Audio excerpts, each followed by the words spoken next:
just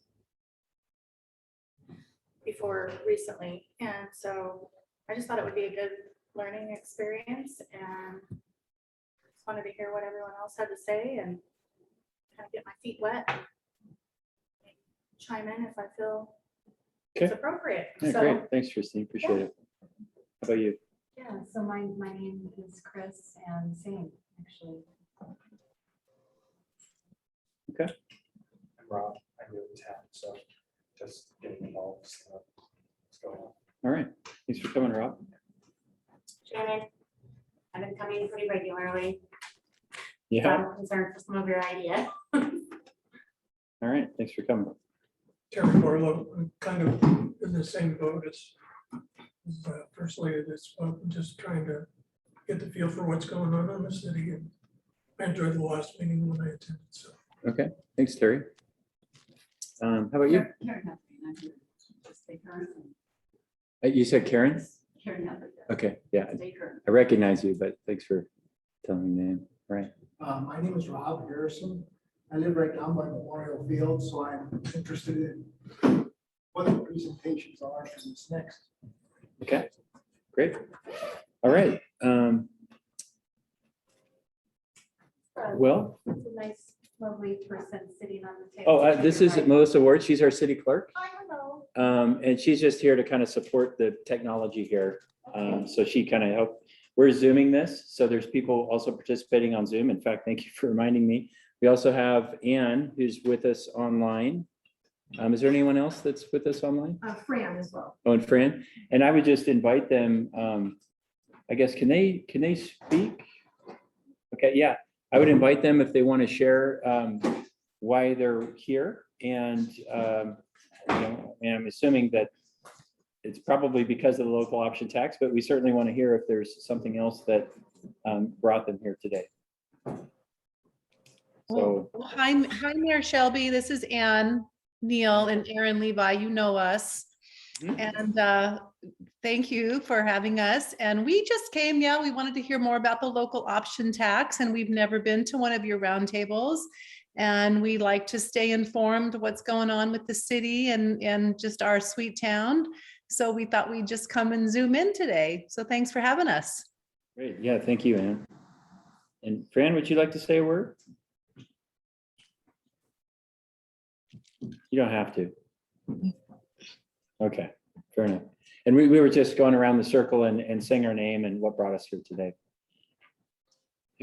Everybody went. Sorry, everybody went already. We're late. Well, we were on time. You guys were all early. Clay and Reno Hutchison.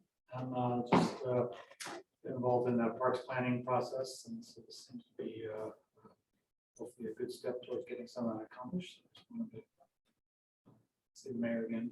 All right, Clay and Reno, thanks for Positive coming. comments about it. Yeah, appreciate it. And we are streaming this one on Facebook Live too, so thanks for joining us. We have a handful of people there as well. So welcome to the Mayor's Roundtable. We're here in Sandpoint Community Hall. And the article that I wrote in the papers this week, which it kind of, you know, forms the basis for the discussion here, was around the local option tax that's on the ballot this next Tuesday. I would invite, you know, I'd like to talk about that a little bit and just sort of share some information about it and why I think it's a good idea. And then I'm happy to, you know, hear feedback from you. We can have a dialogue. And then after we finish discussion around local option tax, if there's still time, I would invite, you know, each of you to share any other topic that may be on your mind that you want to talk about. So, can I just get a sense of like where we're at? Does everybody knows what the local option tax is? By a show of hands, does anyone not know what it is? Okay. Did everyone read the article that I wrote in the paper, either of the papers this week? Okay, you did, or did We did. you did? Did anyone not? I guess. Okay, a couple of you did, a few of you. Okay. Okay, it helps just to kind of know where we're at. So to give you some context, so this is the second local option tax that the city of Sandpoint's considered. The first was in 2015, and it was passed with 73% of the vote.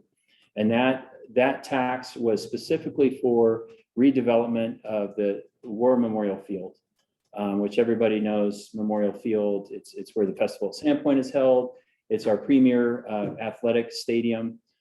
So in that ballot initiative, it was specified that those tax dollars would be used to rebuild the grandstands, which were failing. So and the second component of that was to rebuild the field.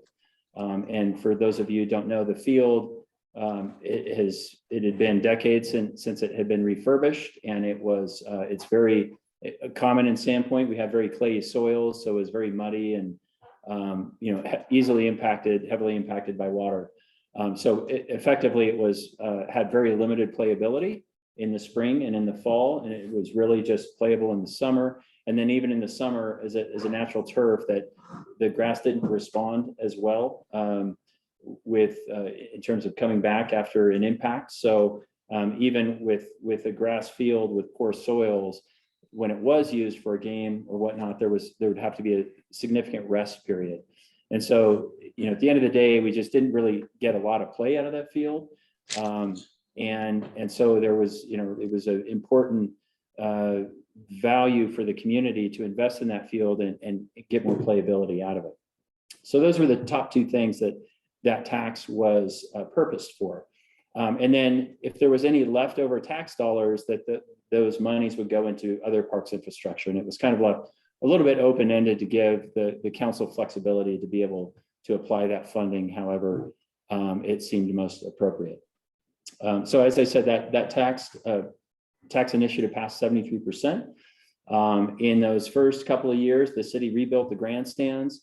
We increased the capacity there. I think it was maybe 600 or 550 or something like that originally. And then we increased that capacity to 900, so much bigger stadium and just much nicer facility. Has anyone not seen the previous facility? I know most of you have been here a while, but a few of you hadn't seen it before. Well, it was like, it was basically red tag. The thing was ready to tear down. And then the new facility is much nicer, has more amenities.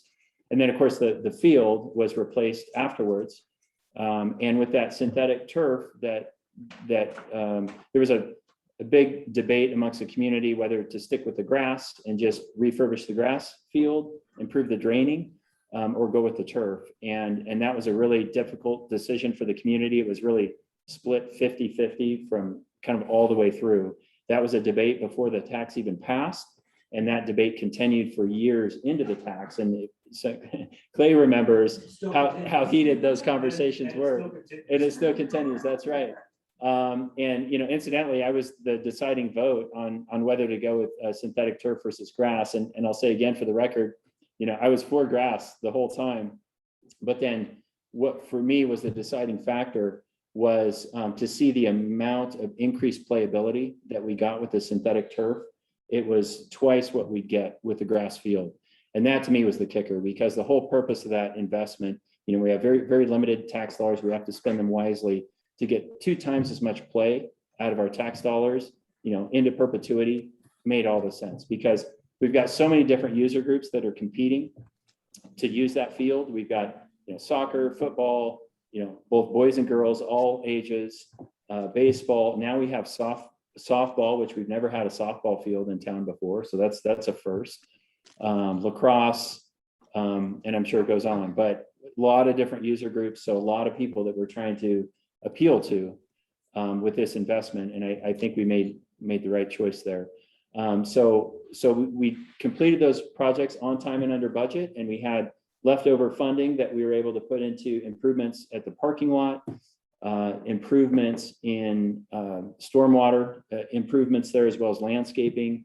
Particularly boat parking was a really big deal because the parking in that neighborhood, the parking in Memorial Field really has impacted the neighborhoods heavily, especially the festival and even through the summer with boat parking. So to have quality and significantly improved expanded boat parking there was a really big deal, as well as improvements at the boat launch.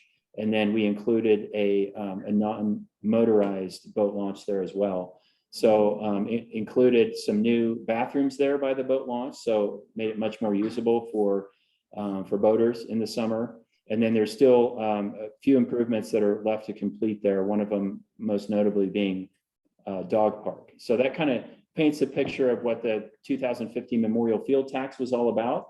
And that expired in 2020. We were able to leverage $700,000 in additional grant funds to bring to that project. So we were able to stretch our tax dollars much further than they would have otherwise. And, we just consider that project a huge success. Did you have a question or comment? Actually, the impact on the neighborhoods is more basically football. In that there's no control, or there's no, the people that rent the field just say, we rented the field, we're not responsible for what goes on around us. Yeah. So I live right there. I Yeah. pick up trash. Yeah, you're right across the street, I think, right? I think I know where you live, yeah. And we've talked to Kim, we've talked to city council people saying, there should be some, if you rent the field, if you have a big event, you should be responsible for kind of policing the area around it. But that doesn't ever happen. Okay. Yeah, point taken. So So everyone's- particularly everyone's football proud game. of How much it's used. But it has wrecked our neighborhood. And so you're saying particularly football games? Well, practice too, they're practicing all week because it's a playoff game. And every high school kid is driving a great big pickup truck. Huh. And we were told as soon as the parking, after Labor Day, they don't need the boat parking. The coaches would tell the kids, hey, park down there. Okay. Somewhere the message got lost. Huh. So I'm just curious, are you saying that it feels like a different impact with football games or practices versus soccer or lacrosse or other Not sports? as many spectators for any other sport. Huh. And just, it feels like a different mindset. Huh.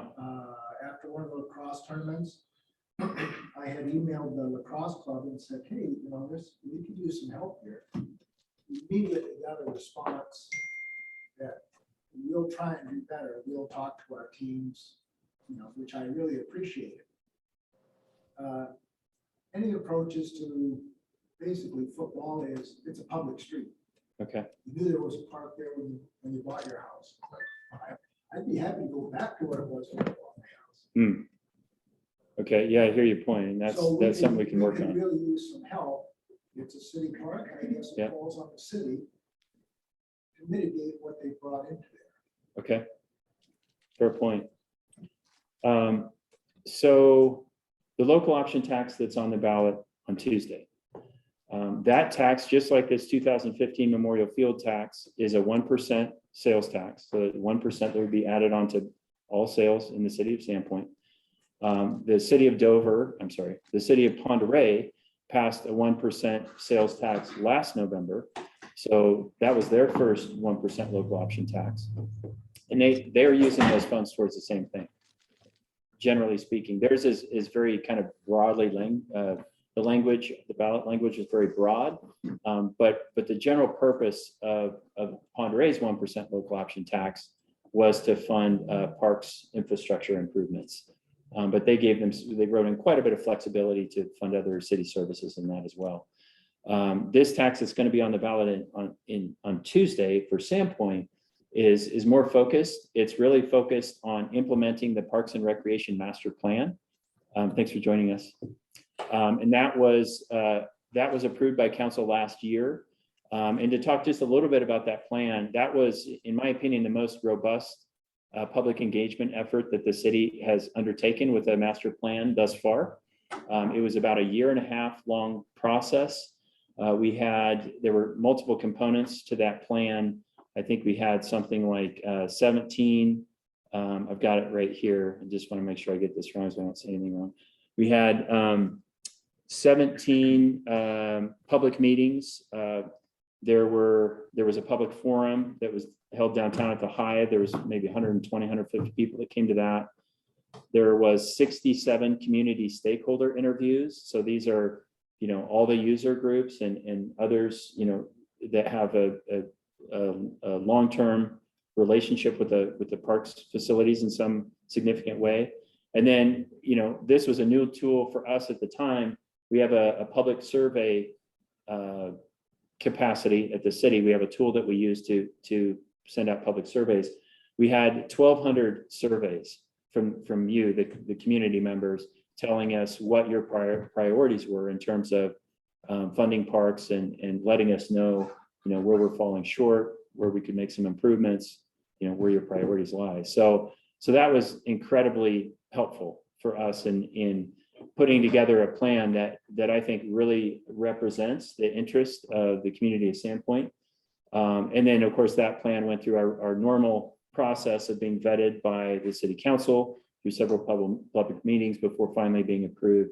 And then now it's an approved plan. So we had a lot of public buy-in with that plan. And so we have a lot of confidence that this accurately reflects the best, vision of the Sandpoint residents with regards to investments in parks and recreation infrastructure going forward.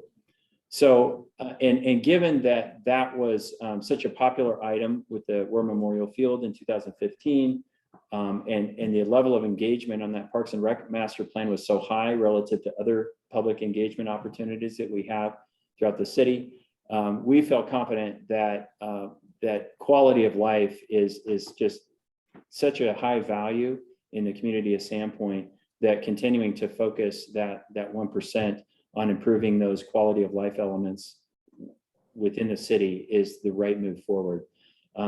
Also included in that. Expire? Yeah, so it would expire in 7 years. So if it were passed in November, it would start on January 1st in 2022, and then it would go until December 31st, 2029, 7 years. And it would raise approximately $13 million, and it would be used for the purpose of implementing that Parks and Recreation Master Plan that was recently approved. So that Parks Plan, it lists what the top priorities and opportunities are in terms of investments in public infrastructure. But what it didn't quite do was tell us like what's number one, what's number two, what's number three, because we're not going to be able to raise enough money through this local option tax to be able to just implement the whole plan, on day one or in 7 years. We're going to have to bring other funding to bear here. So we're going to continue to reach out and try and find opportunities for grant funding opportunities, whether state, federal, foundation funds, public-private partnerships, opportunities to find other monies other than from taxpayers and local residents. Can you pause for a moment? Yeah. And take some questions? Sure. Okay, so when was the survey sent out to the 1,000? So August. Of this year? Yeah. Okay. And when you award. And just to finish answering that question, we had about 800 responses, which is really strong. Yeah. It's not 1,200, but 800 is about the second most that we've had, Yeah. second or third. Another one that hit that level of participation was we did a survey on dog parks Yeah. a couple of years ago. So one it's a good thing response rate. to keep in mind when you're sending out a questionnaire is quality of life is very subjective Mhm. and it's highly contextual. Mhm. So if you send out a survey in August, people really want to be outdoors. They may answer the survey different if it's in the winter.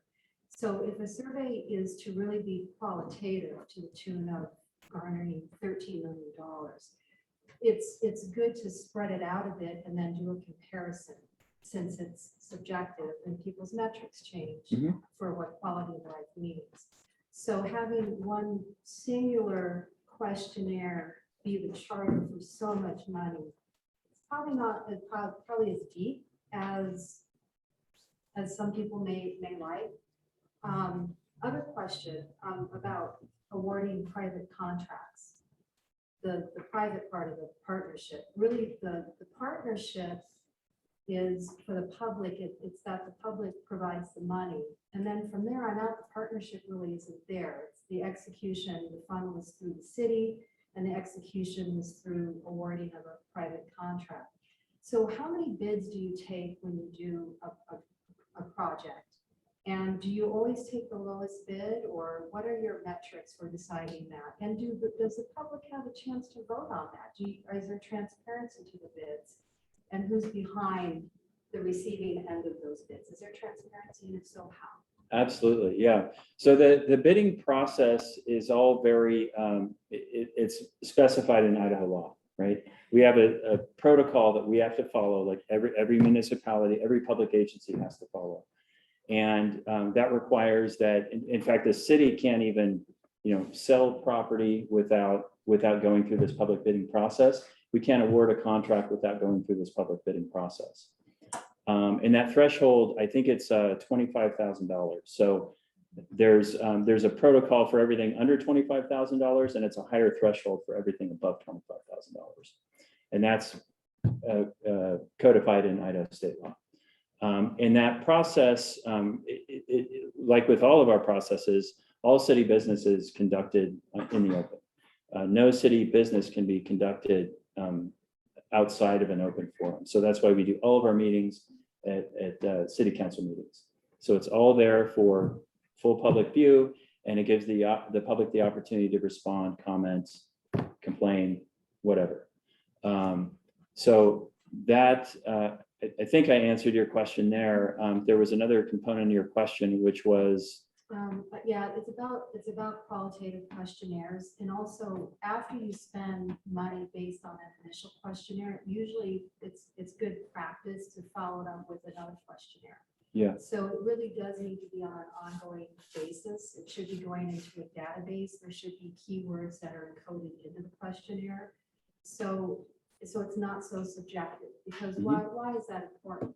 Because it feels good to say quality of life, but you really need to codify what that means, especially since that term is driving the spending of a lot of money.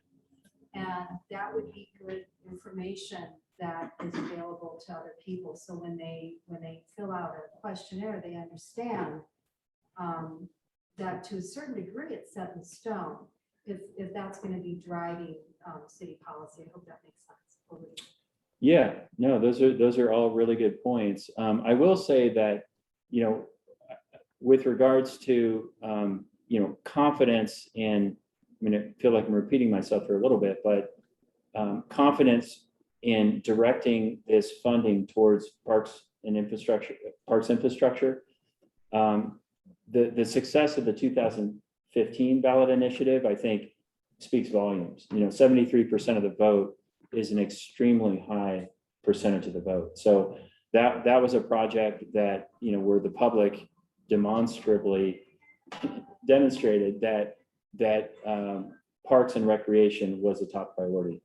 And we've seen this in other, we've done other surveys to collect data that supports this finding. And one was a public survey that we did in 2017 prior to the YMCA coming to town there, the Lighthouse YMCA. So we were trying to bring a facility like that into our community.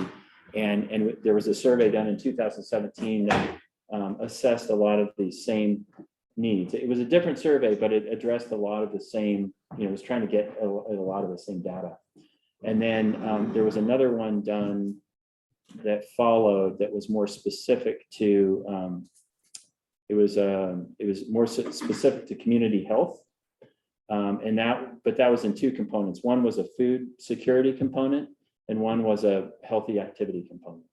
And so there was a lot of, so I feel like in different ways, this has been a message that's been reiterated from the residents, over the last several years in different forms. So here we are today, and here we have a ballot initiative that was approved 5-1. There was 5 council members of 6 that voted for it, and now it's on the ballot in November 2nd. And to tell you just a little bit more about it, and then we can start getting into more of the kind of the weeds of how it'd be used and what this really means. So again, 7-year sunset, we anticipated would raise about $13 million. And the priorities that we heard from the public in terms of funding were investments in City Beach redevelopment, the downtown waterfront. And for those of you who don't know, when we say the downtown waterfront, we're really talking about along Sand Creek there. The city of Sandpoint owns the property just across the bridge there. There's a park and parking lot. And the city owns the property just on this side of Sand Creek behind First Avenue there. That's called Farman's Landing. There's a access down there. There's a boardwalk, of course. And there's a long time been an interest in expanding that, purchasing the land adjacent to that would connect from behind the Canada over to Cedar Street Bridge. And then that would enable the city to build a boardwalk all the way from Bridge Street to Cedar Street, have more access to the water down there, improved boat moorage, and just, more amenities, close to the water there. So, and there's a whole plan for those has everyone seen the Parks and Rec? Has anyone not seen the Parks and Rec master plan or the plan concepts that came out? You have, okay. Have you seen them? Oh, you have a little bit, okay. So we did, part of the Parks and Rec master plan is we came up with some rough concepts for what the public wanted to see there. And these aren't set in stone. These are like watercolors, right? So the idea being that we could, kind of land on a concept, which we did as a community, and that went through multiple rounds of, criticism, revision, before it was ultimately approved. But those plans they're rough drafts, if you will. And once we get to a point where we're trying to get a project shovel ready, let's say, for instance, we have the funding now, let's say the the local option tax were passed, and now there's the funding to actually implement some of these projects. So what the city would do next is we would look at, let's say, City Beach or downtown waterfront, and we would really get into the details of forming a detailed plan that would be detailed enough that it would have engineering, and it would be, hard numbers, really get down to the details of what that plan includes. And so that whole process is a whole other level of planning that is going to involve, again, more rounds of public engagement, public feedback, and then it's going to be changed and edited based on that feedback. So if there's something that you don't like, that's, say, for instance, the beach master plan or the downtown plan or the sports complex out at Travers and Memorial Field, which, by the way, that was the third priority, then those things can be addressed once that plan is actually developed. Because the first step would be, let's take City Beach, for example. The first step would be taking a hard look at starting with the conceptual plan of City Beach, but then hiring a contracting team that would help us develop a detailed plan that would include, architecture and engineering and all that. That would be, at that point, once we have that plan, it's considered shovel ready. And then we can actually contract a builder, whoever the contractor is, to come in and build the project. So once it goes through that more detailed review and planning process, again, there's ample opportunity for that plan to change really as significantly as the community feels it needs to change. So yeah, go ahead. So how Terry. much money are we talking about to go through that conceptualized planning process to then bring back to the city and say, this is what we're thinking about, how much it's going to cost? Yeah.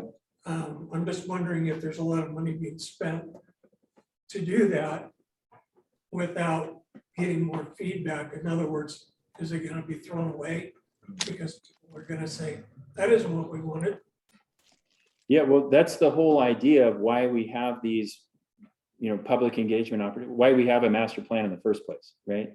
So that we don't just get out ahead of ourselves and design something that the community doesn't want, right? So the first step was building a master plan that, as best we could, we distilled what the interests of the community were. Okay. From that, we craft a community vision. This is what we want our park system to look like, right? From that, but these are just kind of ideas. It's a vision. It's not, you can't take that to a builder and say, build this. And that's taken back to the city and said, this is what we're planning on going with at that point, before you get together with the contractors and everything. Yeah, so now we have the vision. If now we have the funding, let's say we have the funding. So what we would do is we would go out to bid, and then we do, whether it's a builder, whether it's a consultant, it's the same process of going out for a bid. And to give you a concept of what these things cost, the engineering and design for the the War Memorial Field project. I think that was in the neighborhood of about under $400,000. So it's not a cheap price tag, but it's the cost of doing business, right? So, I'm sure it would be something comparable, for City Beach, for instance. Maybe less there because we don't have, the engineering of a huge grandstands facility, which that facility itself was, a few $1 million, right? So, but at that point, we go out to bid for a consultant, and then we select, based on qualifications, and that's all a public process, who we feel will be the best contractor to help us develop that vision into an actual plan. And then from that, we go out and contract to bid to actually build it. And so each of those, really the opportunity to really change what gets built there is in that plan process. And that is going to involve, again, a very public process. So not just a council meeting where you can show up and provide comments, but there will be, workshops, and there will be, kind of like what we've been doing in October to really sort of, engage the public and let them know what the parks plan is all about. Have any of you participated in any of the workshops that happened in October? You did, Clay? Okay. I might like to Yeah, just add go ahead. an observation, just Sure. to peel another layer or so back. So the Memorial Field project was one that my understanding is it really had to be done kind of all at once. Very active place, you had seasons, you had festivals before COVID, you had, sports teams or whatever, you had to kind of do it and get it done. Whereas the other three plans that are talked about can be staged in, and that's my understanding that is part of the process, is that they can't, those improvements can be staged in. And, maybe there's some synergy of doing it all at once, but the reality is to take City Beach is likely, it's not up to me, I'm just a citizen like you all, but likely they're going to say, well, let's move the boat launch first and readjust the parking before we take before we address what we're doing with volleyball, tennis, and the other courts. And so there'll be multiple processes where depending on the budget and all that kind of stuff, where the cities might say, look, this is what we're going to start for this year, the next 2 years, get that input, get those bids, get that done, and then move on to some of the other aspects. And that's probably those three parks, and all the rest of the parks really can be staged in as it makes sense to, and there'll be a lot more opportunities to input on the specific things. So in Yeah, Clay, response that's to a really that- good point. I'm glad you brought that up. Go Well, ahead. and with that in mind, it seems like it would almost be more responsible to ask for, if we are going to go that direction, ask for money for one of those projects at a time instead of this. I'm kind of curious where that $13 million came from, and does that $13 million cover all of these projects, or where's that number coming from, and what's the budget looking like? Yeah, that's a great question. So 13 million, where that came from is, we know, we have a really good idea how much money this tax will raise because we just did it for 5 years, right? Sure, we but did- you've set the 7-year sunset for a reason. That's right. So Well- $13 million is obviously some kind of a goal that you're working towards. right? Yeah, I hear your question, and great question. So the reason that we set it at 7 years was, there were several reasons, but in that survey that we put out in August, back to your question, Chris, or to your comment, that was one of the questions in there was, how long would you be interested in supporting a tax like this, right? So we got some data on that, and it helped give us some perspective on what we thought the appetite of the voters would be, right? So we could probably, we could have put, I don't know if you can put a local option tax into perpetuity. I've never seen that done. I think that would probably be challenged, but theoretically, we could have said, let's do a 30-year local option tax, right? But then the problem with that is, well, there's multiple problems with that. I don't think the voters would approve it, right? Because it just seems like too much. Now it comes back to your question of like, well, what are you gonna do with all that money? Right? So, so we thought that 7 years was probably kind of the best target to be able to, first of all, it's something that we think the voters would approve. And second of all, it would give us enough money that we could make some pretty good headway on implementing the Parks and Rec Master Plan. And I'll tell you, So I'll if be we don't honest, go it wouldn't, further than that, then we wouldn't finish our projects. say again? So if we didn't go beyond the 13 million, then we wouldn't be able to finish these projects in this master. plan. Well, yeah, $13 million is not going to fully implement the Parks and Rec Master Plan. It's just not enough money. But what happens is, 7 years is a long time, right? And this is a plan that's going to be with us for 20 years, so, or more, right? So it's not really $13 million we're talking about here. We're talking about a lot more than that. Absolutely, absolutely. But $13 So- million is more palatable to the voters right now. So it almost seems like a No, well, you're thinking about this. debate. No, I think you're thinking about this wrong. What we're saying is 7 years will raise $13 million, right? So what we're saying is with $13 million, we're going to focus that money on what we've heard from you, the community, to be, your priorities. And that's investments into parks and recreation infrastructure. And starting with City Beach, downtown waterfront, sports complex at Traverse Park. That's what we heard from the public. So $13 million isn't going to get us all the way there, but it's going to get us a really good, it's going to get us a long way.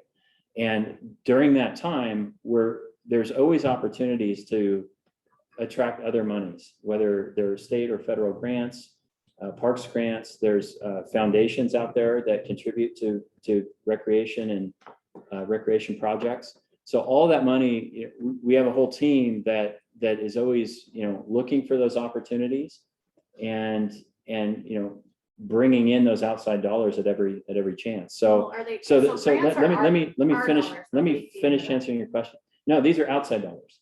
So Not tax dollars. some of them are tax dollars, but they would be either federal tax dollars. That's our tax dollars, Well, they're more than us right here. They're coming from outside of but Sandpoint. it still comes from Well, us. When I say outside dollars, I mean, they're not Sandpoint resident dollars, right? They Some could of it come. is. Yeah, you could say that, right? But these are, the majority of these dollars that are outside dollars are from not paid by local residents, okay? Are you with me on that? Okay, so we're always trying to leverage outside dollars, right? And that stretches the money that we have a lot farther. And when you get grants, grants almost always require a match. So if we were to get a grant, say for, let's say $500,000, typically that's going to require a match that could be anywhere from 7.5% to 20 or 50%. So you got to have some money to be able to play. And the more money that we have, the more money we can potentially attract. And that's also true because the more partners that we can demonstrate that are with us, collaborating with us and investing in these projects with us, the more that we can attract funds. So when we partner with other agencies, be it Bonner County or state of Idaho or other agencies or other entities, it makes those grant opportunities that much more attractive. And people want to, they want to invest in projects that are successful and where there's a demonstrated, community, support for. And the more that we can show, collaboration and partnership across other agencies and across jurisdictions, the more we're going to be able to attract. Yeah, go ahead. So you talked about federal funding. Have you accepted any funding from ARPA, the American Rescue Plan Act of 2021? Yes. Yep. Yeah, but none of Have you that. read through the contract of what's required? Yeah. Yeah, of course. Yeah, and that's and none of those investments have been in parks infrastructure that I can think of. A lot of facilities though. A lot of that money went to improvements at City Hall, technology improvements,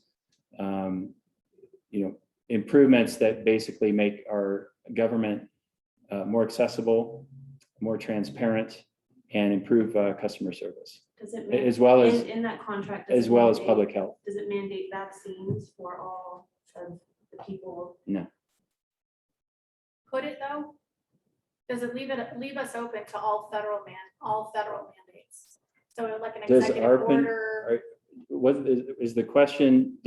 What's the question? So with that contract that comes with receiving ARPA funds, does that not leave us open to and actually commit us to following all presidential executive orders, federal mandates, et cetera? I don't know. That's a good question. That would be the case regardless of accepting ARPA funds. I mean, if there's an executive order at the federal level, whether we're accepting ARPA funds or not, it's an executive order that we have to comply with. Well, I heard at the county commissioners meeting that it wasn't if the president mandates vaccinations, it's got to be done by the governor. And to say that he's going to do that or not. So it really doesn't matter what they say. They can obviously influence a lot once you accept the money. And that was a big contention for the county commissioners. They received some funding. Yeah. And basically they've said, we're not touching that. I guess the sheriff did use a little bit, but they're looking to give the money back because it did tie them into federal things that, they could come back later and say, because you use this money, we now can tell you what to do Where in these areas. our governor should protect us Right, in that way. But when municipalities are signing these contracts, county commissioners, city councils, the emergency management service, all these different places that ARPA funds are going into, there's this contract involved. It's a memorandum of understanding essentially. And part of that, as I understand it, and I've read this, number 9A, I believe, of that contract, specifically says that we will comply with any of these executive orders or mandates. And so while the governor should protect us at the state level, when our municipalities are selling us out to those contracts, I mean, it's like last year, the governor didn't ever do a statewide mandate. He said, I'm going to leave that up to the municipalities. And guess what happened? There was people like Panhandle Health District who aren't even elected officials are now telling us that we're supposed to wear a mask. There were cities, thankfully Sandpoint didn't go that direction, but there were cities who did go the direction of mandating masks, and the governor doesn't have any say in that. That's now at the local level. And really it should be up to the sheriff at that point to defend us at that point. But what I'm saying is that that's not how things go.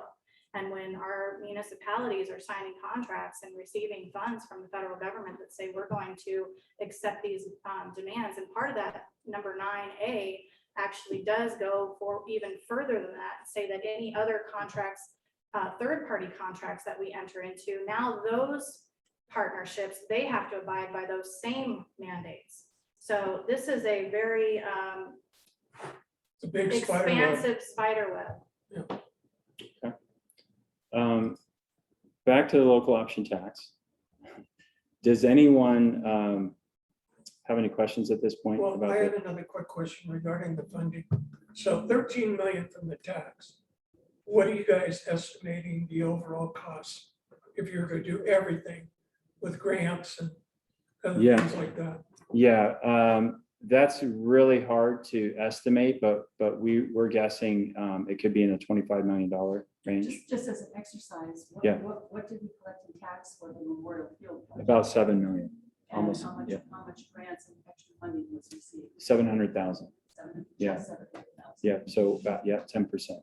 And I think we can do better than that, and partly because, we have more time. But I'm sorry, I didn't mean to cut you off. And the source of that 700,000? A variety of different grants. Yeah, there were state and federal grants in there. There was some philanthropy in there. Yeah, I mean, there's a list of places where that came from. Yeah.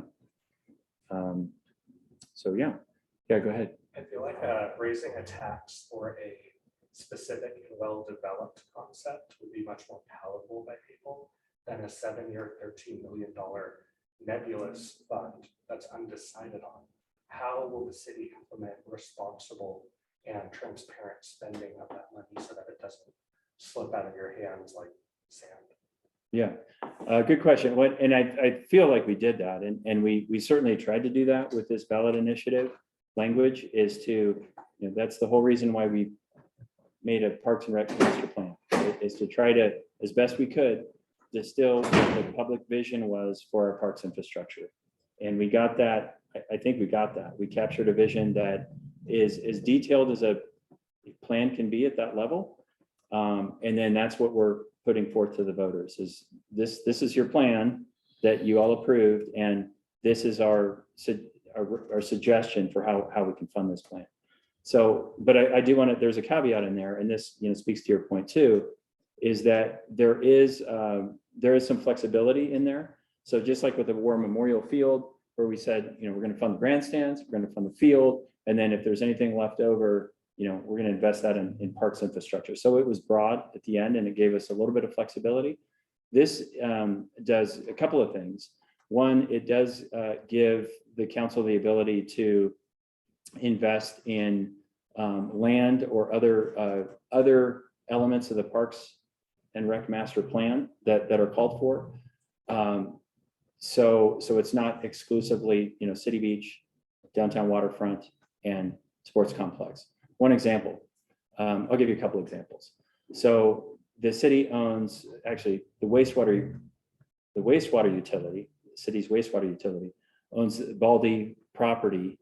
That is, we call it Baldifoot disc golf course. Have you heard of it? Are you familiar with it? Okay, so it's I think it's 27 acres or 32 acres.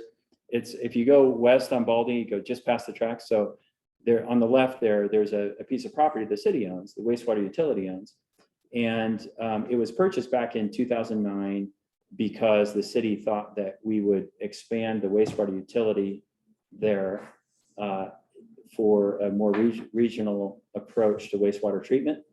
It was decided a couple of years ago that actually that's not very cost effective. It's better, it's wiser for us fiscally to just improve the existing wastewater treatment facility that we have. So now we have this extra land, right, that the wastewater utility doesn't need. So the council needs to make a decision. What do we do with this, right? The wastewater utility owns it. We need to either sell it, we need to use it, or we could have the general fund buy it and turn it into a park. Like there's a few options at play here, right?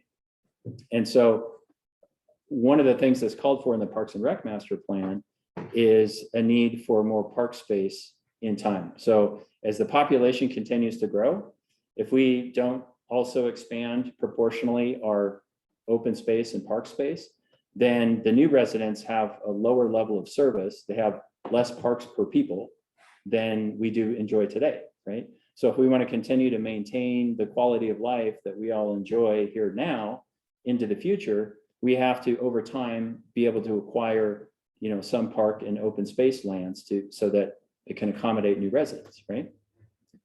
So this tax, if it were passed, would give the council the ability to be able to put some of those funds towards, say, purchasing land, which is one of the things that's called for in the Parks and Rec master plan, is to be able to I think just in the next 4 years, acquire, I think it's 14 acres. So, if you extrapolate that over, say the life of the 20-year plan, maybe it's, I couldn't tell you actually what that would be. It depends on population growth, but there's a number, and let's say it's 20 acres over 20 years, right? Something like that, right? So, so it gives that kind of flexibility that's built into there. The other thing that it does, and we didn't talk about this yet, but I might want to make sure and bring this up, is $200,000 a year of that tax money would be dedicated towards sidewalk improvements. It would go specifically towards implementing our sidewalk plan. We have a sidewalk network plan, and what that sidewalk network plan is we went through a whole public process here as well and developed a plan that tells us how we can most strategically invest our limited dollars to create the most walkability that we can. We don't have enough money to do it all, right? We don't have enough money to build sidewalks everywhere, right? But if we can focus on those priority networks, the places where there's the most amount of potential, pedestrian traffic, or where there's the greatest safety issues, particularly corridors to schools, corridors to public facilities like the library, downtown, city parks, those kinds of facilities, then that's how we can stretch our tax dollars a lot farther. Is just focus them where they're going to have the greatest impact. So this $200,000 a year of the local option tax money would go towards funding that network plan. And that would multiply by 5 times the amount of funding that we currently have for sidewalk improvements throughout the city. So it's a pretty big, it's a significant change. It goes from, that gives us basically about 33 blocks of sidewalk that we could build a year. We'd be To give you taking some- money out of the tax to put into the sidewalk. That's right. Which would lessen than the 13 million, which is only a drop in the bucket. That's right, For yeah. the next 75 million. That's, to- yeah, so that would be, so over 7 years, it's 1.4 million of that 13, roughly 13. And all of this is based on, we're projecting, right? And we projected, in 2015, we projected that we would raise about 5 million with the local option tax. Well, we raised 7 million. And we intentionally are very conservative in our projections, because the last thing you want to do is overspend and and not have enough revenues to cover your expenses, right? So we're very conservative in those estimates. And we estimate that, conservative estimate for this tax would be 13 million. I wouldn't be surprised if we get, 17 or 20, who knows, depending on what happens with the economy in the next 7 years, right? What do you estimate out of the 13 million, what percentage of the master plan do you think that will accomplish? Yeah, that's a hard question to answer, and it would just be a projection. I would guess, maybe half would be optimistic, maybe significantly more. I'm very So, optimistic if the rate things are going up right now. yeah, possibly. Well, and you were talking about having these 27 or 32 acres that had been planned for the wastewater treatment. But at the same time, you're talking about using some of the 1% tax to buy land. Why would we need to buy land if we've already got this other land sitting there in the city? Same question. Yeah, well, it's a great question. So, yeah, and I understand. So because it's not owned from our perspective, from the common perspective, yeah, it's owned by the city. What's the difference, right? But it's actually owned by the ratepayers, the people who pay wastewater utilities every month. So who lives outside of town, right? So you live out of town, you don't pay wastewater utilities, right? Who lives in town? Okay, you all paid for that land, okay?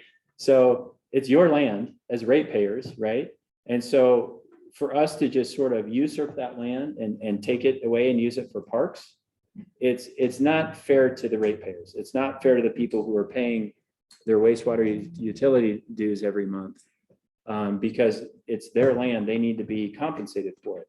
So either they need to be paid for it outright, or it needs to be used in a way that benefits the ratepayers, right? So, and you could argue, well, the Parks Rec, benefit the ratepayers, but they also benefit everybody else who's not a ratepayer, right? That's going to use the park. So in that way, we have to keep it fair. And so the general fund, which is the fund that controls parks related expenditures and revenues, infrastructure, facilities related revenues and expenditures, that the general fund would have to purchase it from the ratepayers. And then for the ratepayers, the benefit is, well, you're not going to see a reduction in your fees, but what you're going to see is that it's that much less money that needs to be raised in order to invest in infrastructure improvements for wastewater facility, right? Because we're also, soon going to be replacing, right now we're already replacing elements of our wastewater treatment plant. And we continue. Yeah. Expand. Absolutely. Yeah, and this is an ongoing investment, capital investment that the city has to make. Wastewater treatment is very expensive, and it's a lot of infrastructure. It's expensive infrastructure, and so I'm going to go on this tangent for a while. Just bear with me here. So our wastewater treatment facility was built like in the 30s, and it was built for the federal military training base down here, Farragut, in the 1940s. It was Farragut's wastewater treatment facility. So when Farragut closed down, the city of Sandpoint bought it from them and it was installed here. So it was already a used system when we got it in the 1940s, right? So here we are, 80 years later. Well, this typical lifespan of these facilities is like 40 years. So it is well beyond its useful life, right? So we've been, limping along over the decades, trying to keep this thing running. And we've really stepped it up in the last couple of years, making significant investments in that'll be lasting, sustainable investments into the facility, so that we can get to the point where in a couple of years, we can begin rebuilding the core of the facility. So we call those bridge investments. They're bridges to get us from here to there, where we can actually, to the point where we can actually rebuild the facility. At the same time, since 2009, we've been making regular investments, which are called CIPP investments, which is, it stands for cured in place pipe. So at the same time, the infrastructure under our streets, the mains, all the collection system, that's all, ancient as well, right? Much of that dates back to to when it was originally built, right? So of course we replace those things as they fail over time, but it just becomes too much and too expensive. And so one of the things that we've been doing for the last 12 years is a system, it's called CIPP, and we've invested millions of dollars over the last 12 years to refurbish our collection system under the city streets. We've also done, this year, we did for the first time a lateral improvement program where we've rebuilt about 100 sewer laterals in one section of town over here that we're really using as a test case. And I know I'm going down the rabbit hole here, but I think you're interested. And so the laterals, do you know what sewer laterals are? Okay, so the sewer lateral goes from the private property from the home into the street, connects to the main. So that's the private property owner's responsibility. And what happens is those fail over time too, right? Many of those could be, 20, 50, 80 years old, right? And over time, they literally just dissolve. And the original ones were made out of things like, tar pipe and stuff that we would never even consider using today, let me tell you. Stuff that literally biodegrades. They did that in our neighborhood, and you would be shocked at how poor a condition the old ones were in. Oh, yeah. They're clay tiles stuff one Yep. after the other. Yeah. I know firsthand what you're talking about. I replaced my sewer lateral in a building that I owned, I lived in 10 years ago. And when I was replacing that thing, I literally couldn't find it. It literally had just dissolved into the ground. There were like parts of pipe along the way, but it was just nothing. So that's a very realistic, doesn't matter how good your sewer plant is, if all the rainwater is running into it also. That's right. Absolutely right. So the reason why this is all important is because what's unique about Sandpoint, because the quality of our soils are so bad, they're very clay. So water doesn't filter down through the soil, it just runs, right? And so what that means is our wastewater treatment plant gets flooded with water every time there's a storm. And the worst is when when there's snow on the ground and it rains, it just gets so overwhelmed. And that's why you've heard reports of how we've had violations from Department of Environmental Quality for having contaminated water go into the river. The reason that happens is because we only have so much capacity at our plant. Well, what happens when our plant, which can only handle about 10 million gallons a day, gets 14 million gallons in a day, right? It literally overflows, right? Sounds serious. It's very serious, Do we absolutely. currently have a problem with contamination in the water or going into the lake? I keep hearing things like this. No, actually. So a couple of things. Yes, it still can happen. It hasn't happened in a long time, but these are exactly the kinds of things that need to be addressed, right? And to go back to our sewer lateral thing here and why this is all relevant is because there's those sewer laterals, when they're failing, those are opportunities for that rainwater to just flow right in to the wastewater plant. So to the extent that we can, cut that off and solve the problem there, then it solves the problem over at the plant. And when we're talking about building a new facility, Well, it's a difference between having to build a plant that can accommodate 15 million gallons a day versus a plant that only needs to accommodate 10 million gallons a day. Well, that's a huge cost difference too. I mean, millions of dollars difference, right? So we want to build the cheapest plant that we can build, right? But we also want to obviously treat, all the water that we'd ever need to treat, right? So it's a two-pronged solution. Part of the solution is building the right plant and upgrading our plant so that it's a modern plant and it's not failing. And then the other part of that solution is to try to cut that stormwater off before it has a chance to come in. And that means by through the CIPP program and improving our collection system, and also replacing those sewer laterals, right? Because those are the 2 points where it's coming in. What's the budget on that? It changes by the year, but so there, we don't go every year. So one year we might do, say a couple million, and then the next year maybe it's 900,000, and the budget changes a little bit every year, but it's something that we've been, consistently tackling over the last 12 years and at this point we've got, I can't tell you exact percentage, but we've, covered the majority of the city at this point. But the big one now is those sewer laterals, because that's really where I think where we're most vulnerable right now. And so the whole reason, to go back to this story, the whole reason why we're doing this project over here, replacing these 100 sewer laterals and what is that, Southwest Sandpoint, because we think that it's going to give us some really good data, right? We're going to be able to measure very accurately with those 100 sewer laterals that we replaced, how much of an impact did that have on our stormwater infiltration into the wastewater system? And that's going to inform us. And that was about $1 million project, by the way, if you're curious. That's going to tell us a lot, right? More than we could get from any other study. It's helping solve the problem, one, but it's also telling us how we can best spend our money in the future. Because if the results come back and say, wow, like that pretty much solved the problem in that neighborhood, then for us, it's going to tell us, wow, our money is going to be better spent to invest in replacing sewer laterals and build a much smaller plant, right? Versus it wasn't very effective, then we know that we're going to have to build a bigger plant anyway.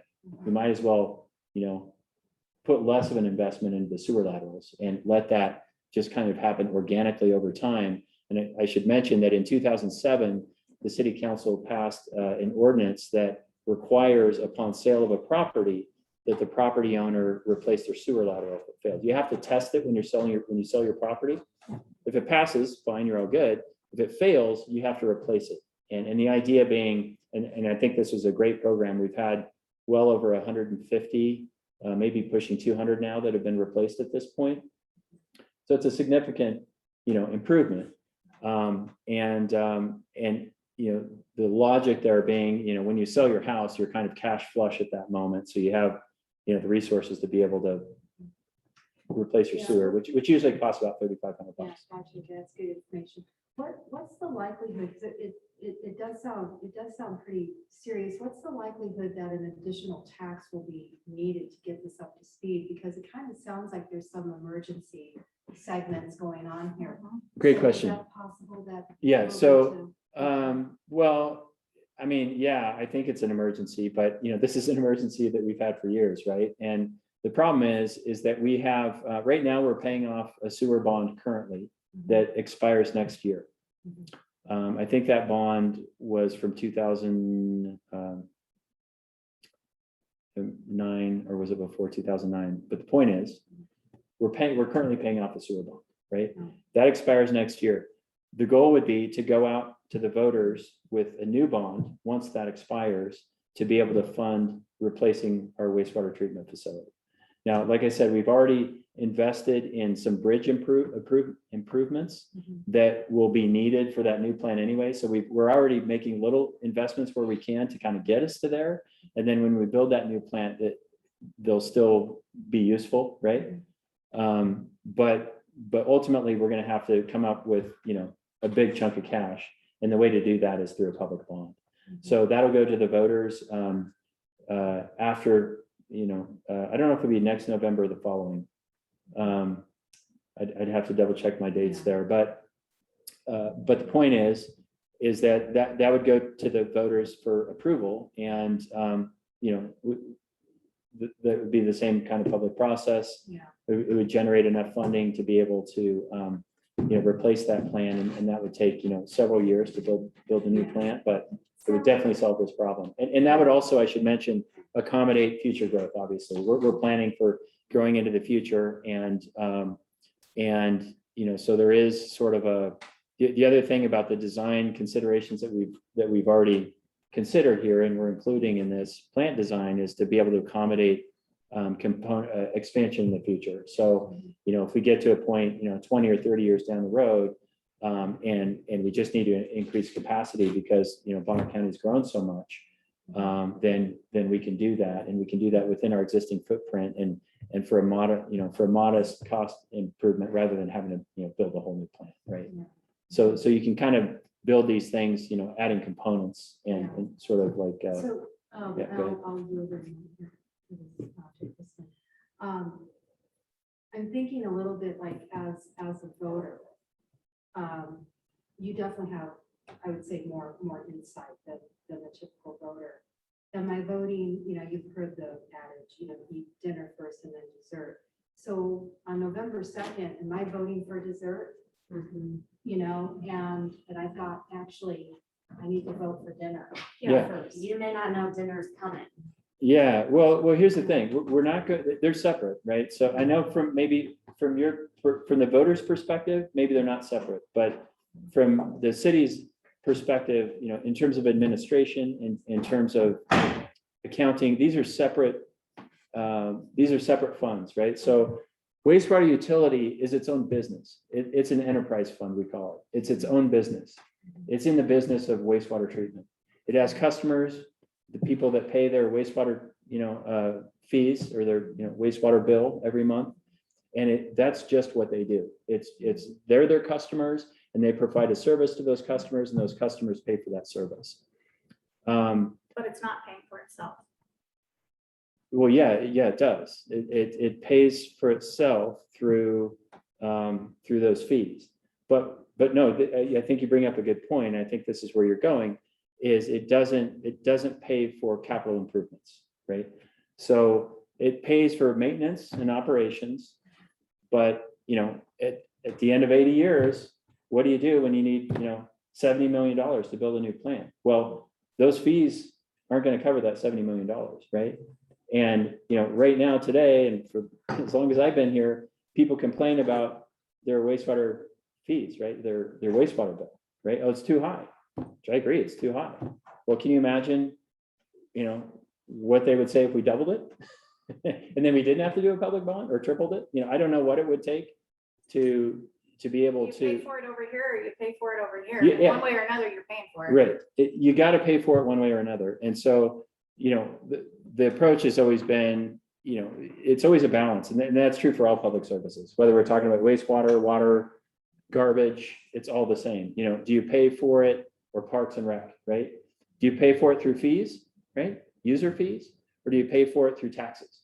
Well, those are the two ways that we can raise revenue: fees and taxes. And it's balanced, right?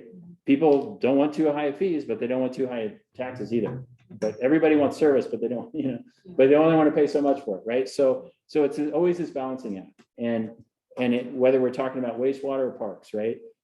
So we try to balance that as best we can, but we're hearing from people on the wastewater side, the fees are too high, right? And you hear from the developers, development fees are too high, because every time a developer builds a new unit, they have to pay a fee into the fund that supports the facility, right? So everybody's saying the fees are too high, right? So well, we can't raise them higher if everybody already says they're too high, right? So we have to come up with the money, through taxes, and that would be through the bond. Yeah. One more question, if I may. I'll call this the daily double. Okay, Daily sure. double question. So, just based on my knowledge base, and you have different insight than I do. So for surgery, for example, the consent form has to give visibility to everything. I'm sorry, the consent form for what? Consent form for like a surgical procedure, okay. for example. You consent to the whole thing. And any time you're making a decision, it's really nice that the surgeon gives all of the information, what the risks are. There's always an option to not have the surgery, and somebody can change their mind at last minute. That's actually always an option on the table, to not have the surgery. So I'm gonna, in this analogy, you're the surgeon, okay, you're the mayor, and you're giving me a consent form for the 1% tax. So my question, what's the downside to the 1% tax? What's the downside? Well, I mean, I think the downside is pretty straightforward. It's that, you know, most people don't want to pay more taxes, right?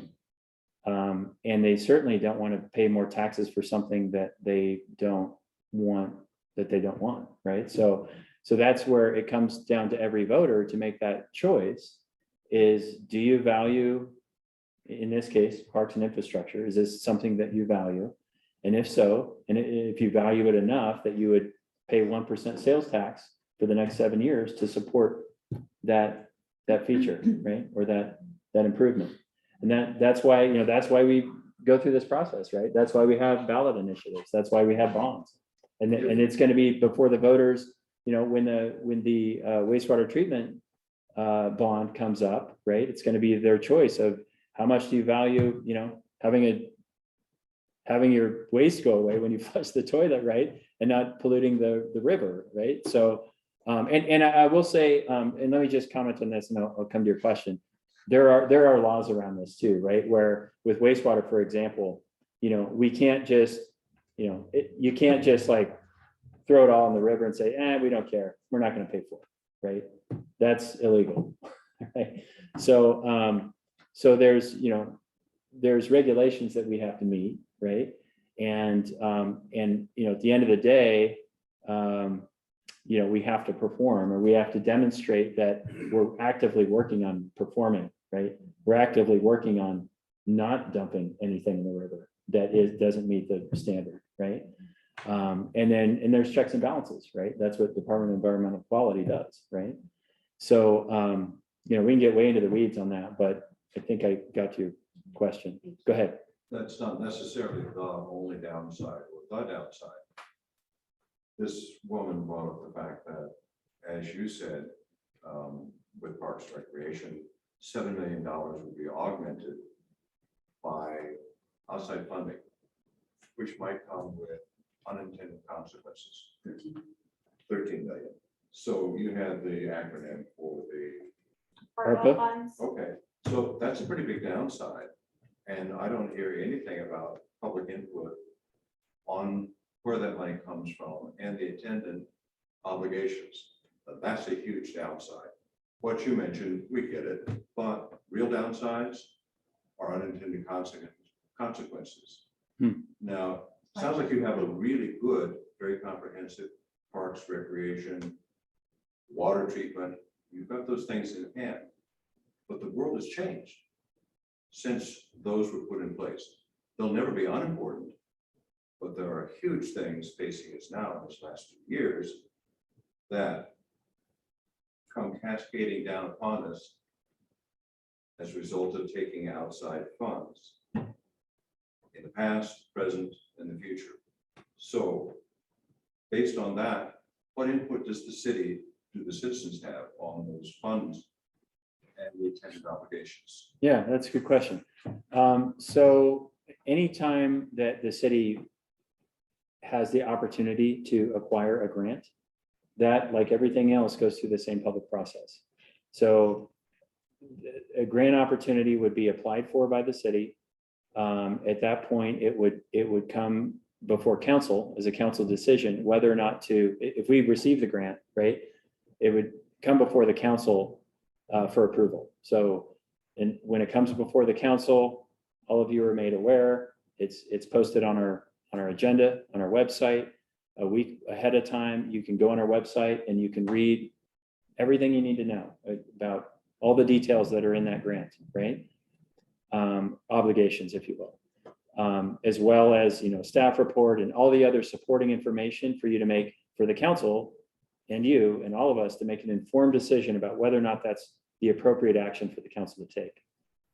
So Obligations that they're understood at a given time, yes, but obligations do change, as we've said. well, no, if you sign a contract, then you are subject to the conditions of that contract, right? Whether it's, At that time, not subject to additional conditions that you put on after the grant's been.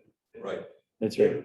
So I think what you're getting at, which is a very interesting point, if I may. Yeah, please. jump in here, is it seems to be a concern over some additional fine print in the last couple of years. Let's paraphrase. Unfortunately, not so fine. Not supplying. Okay, but different than 5 years ago when we didn't have those same World was concerns. different. So what the mayor is saying is that when those grants are sought, and then, the council has to give the okay to staff to apply for those grants. I believe. Yep. Certainly has to give the okay to accept those grants. That's right. And that is the public process. Yeah, And no one would there's- ask them to be psychic. However, one would wonder if there shouldn't be policies in place about how far we will allow public liberties, private liberties to be encroached upon, which is what the issues are at this point. Well, but But I know that, for instance, some of the grants that the city goes for private foundation grants that don't have probably the same concerns that you're addressing here. And this is going to be an ongoing question on. Can I how just- money you'll take. Can I just read number 9A from that contract, basically, that actually, let me stop you for It's one really second. short. It Let me just, just say one more point to her point about the downside. Because you're raising a different kind of downside. I don't have a basis to say that, but I do have a basis to say some of the downside of not accepting the lot tax, which is what we're talking about, is you heard the mayor talk about it at 85% of this comes from non-Sandpoint residents. And you're shaking your head no. But basically that means that 85% of the people that spend money in Sandpoint are not Sandpoint taxpayers. They don't pay property tax that come outside there. So the lot tax, all it really is an additional revenue source. It's a tool, it's a revenue source for the city to avail themselves of. If you don't approve it, which is the voter's right to not approve it, you lose that revenue source. And then we either face 12, 13, whatever amount of money that does get raised, less ability to fund the infrastructure we're talking about, the sidewalks, the parks, that's what it's all about. So we lose that ability, and then if we do fund it, it's then gonna come out of just the Sandpoint taxpayers, because we've lost the ability to, the only mechanism to bring in funds from non-taxpayers is this kind of a lot tax. yeah, If we don't thank you, vote, then Clay, we're for, all paying for it, or we're not doing the improvements. this 85%. thank that you, Clay, for speak bringing of- that up. I appreciate that. Sorry. The 85% that you speak of, what percentage of them are unincorporated Sandpoint or Ponderay or Dover or anyone else in our county? Are we only concerned with just the people in this town that pay the city tax or that pay for city property taxes per se? Or are we also concerned about the residents of Bonner County that will be affected by this tax? It's not just, that 85% isn't people from California who are vacationing here. It's people who are, some of but it it's is, just 12%. not 85%. Sure. What No, you're no, this talking is a about- really good point. I appreciate, this is great conversation. And we can discuss this one, and I want to talk about this point, but I also want to acknowledge that we're 15 minutes over here. And I want to be respectful of everyone's time, including my own. But I want to come to your point because it's a really good one. And that is, right now, City of Sandpoint residents subsidize everybody else's park use. And that's true for all other city services, by the way, right? So if we want to talk about, fairness and equity in taxes and in, services, except for the 5 years where there was a memorial field tax, everybody who comes here to Sandpoint, that goes to City Beach, goes to Memorial Field, goes wherever, whether or not if you live just outside of town, meaning just west of the tracks, if you live in Ponderay, in Sagal, Selly Valley, up Schweitzer, you're not paying a dime for those parks that you use. You're not paying for the streets, you're not paying for the sidewalks, you're not paying for police, you're not paying for fire. It's all free for you. Who's paying for that? Sandpoint city residents, Sandpoint property owners. So is that fair to them when they're paying for everybody else, the 85% that come here every day and use those services, right? So I think this comes down to fairness, and this is a question of fairness. So this local option tax is an opportunity for other people who also use the infrastructure here are able to contribute to their use, right? Because right now it's all on the backs of Sandpoint taxpayers. Yes, go If I ahead. could just make one more comment. The city of Ponderay, and I know that we're under a time frame, passed the local option tax for Ponderay last year. And personally, as a Sandpoint city resident that does carry a little bit more of that burden of taxes, I don't begrudge that either. I love living here. But I also don't, I do the majority of my shopping at Yokes, and I don't mind paying that extra 1% when I go out and grocery shop there, go to Walmart or frequent other businesses that are in Ponderay. I'm happy to help the city of Ponderay with that additional 1% there. So that's just my feeling and how I see it. I feel like as a community, I'm helping to contribute to something better for Ponderay by paying that extra 1% that they have there. And I would feel the same way about having that here. I just wanted Thanks for to, sharing that. I had just real quick two things that I was gonna say. One is, are there not other ways to collect funding for some of these parks and rec projects that are enjoyed by people that are not even Idaho residents that come here on vacation?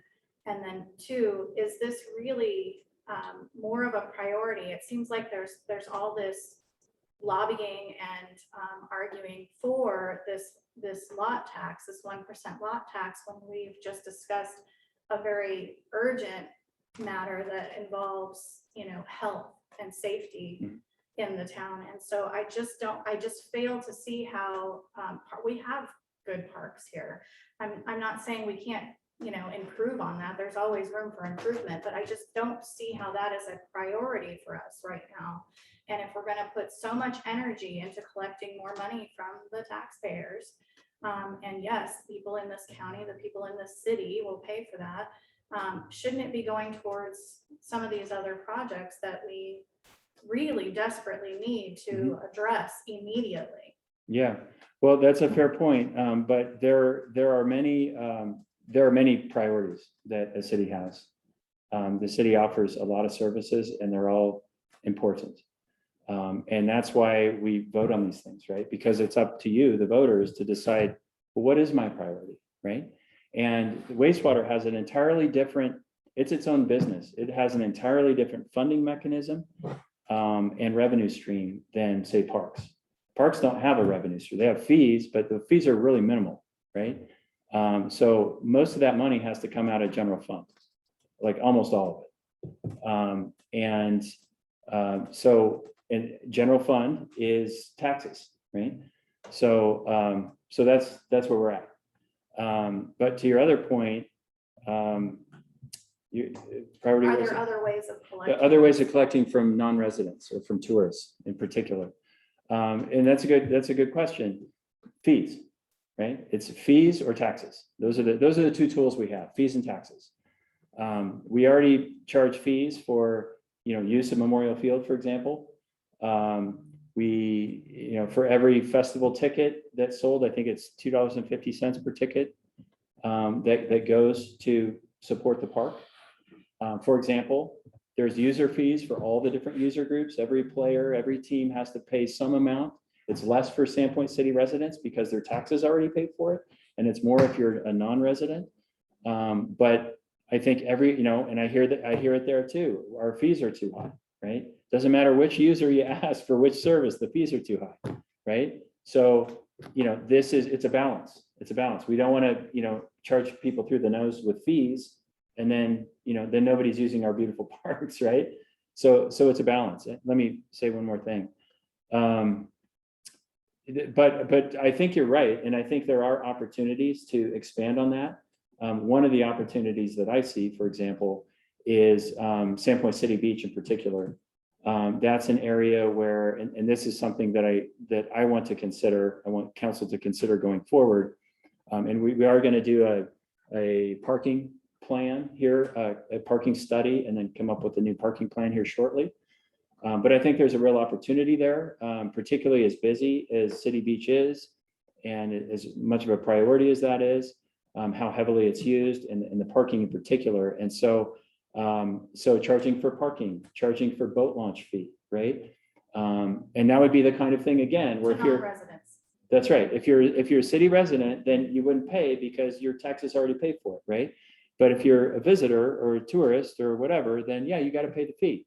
And that would go a long way. It's still not going to get us, that's alone is not going to build us, the new park plan, right? But it's going to help. User fees are a great tool, and they are used moorings at the beach. That's a user fee. Typically, user fees go to support the operation of whatever it's charged for, not the capital thing. That's right. So I think a lot of people, to the point, might say, well, let's charge boat launch fees, not the residents. But to generate the $1.5 million a year, you'd have to have 150,000 boat launches to do that. Just as perspective, simple math. Well, you're not getting anything today. You might as well Well, get something. yes, you might, yeah, so sure, Yeah. but it's not gonna replace the lot tax. Yeah, And the other consideration on user fees, a big one, is there is a cost to implement and collect that. And there are examples around the country of these extra revenue plans, user fees put in place for the cities and towns have lost money because the cost to implement and collect that is not insubstantial. That's got to be considered. Yeah, So it's not that's quite true. as simple as saying, let's just charge user fees. Good tool, it needs to be well thought out, but it's not going to replace the powers and the numbers that you get with the sales tax. 1% sales tax is a lot over all the people that come in. So Yeah. that's kind of where that is. Thank you, Clay. I think with that, I want to end this roundtable, and I want to thank everybody. And I'm kind of speaking to everybody online here because you all are still here. But thanks for coming to the roundtable. We'll catch you next month. And that's that on that one. And for all of you, if you want to, I can take a couple more questions or a couple more comments if you want to. I know you had something you wanted to say.